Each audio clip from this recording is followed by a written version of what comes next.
একটি ছোট 5 বছরের মেয়ে, যার নাম ছিল মিষ্টু। ও কথায় কথায় খুব রেগে যেত। ওর মা সব সময় ওকে বোঝাতো যে এত রাগ করা ভালো না, কিন্তু তবুও ওর স্বভাবে কোনো পরিবর্তন আসতো না।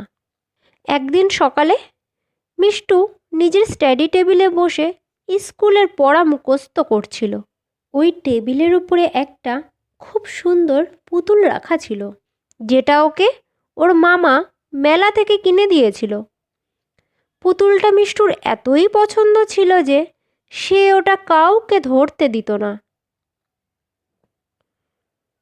পুতুলটা মিষ্টুর এতই পছন্দ ছিল যে সেটাও কাউকে ধরতে দিত না।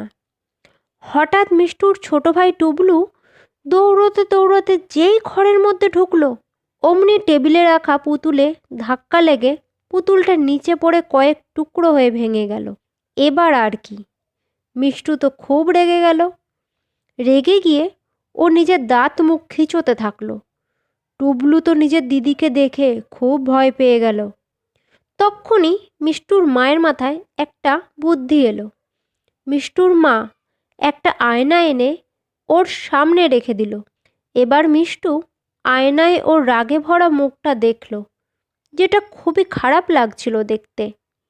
নিজেকে দেখতে এত খারাপ লাগছে এটা ভেবে মিষ্টুর রাগ উধাও হয়ে গেল। তখন ওর মা বলল, দেখলি মিষ্টু, রেগে গেলে তোর মুখটা আয়নায় কতটা খারাপ লাগে দেখতে।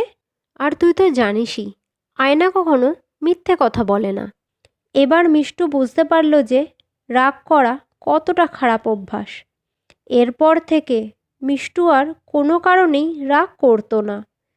মিষ্টু তো এমনিতেই একটা মিষ্টি বাচ্চা ছিল। এই খারাপ অভ্যাস ত্যাগ করে ও আগের থেকেও আরও মিষ্টি হয়ে গেছিল। বন্ধুরা, গল্পটা কেমন লাগলো কমেন্টসে অবশ্যই জানিও। যদি ভালো লেগে থাকে তাহলে ভিডিওটাকে একটা লাইক আর চ্যানেলটাকে সাবস্ক্রাইব করে দিও। আর হ্যাঁ, আমার ভিডিও দেখার জন্য তোমাদের সবাইকে ধন্যবাদ।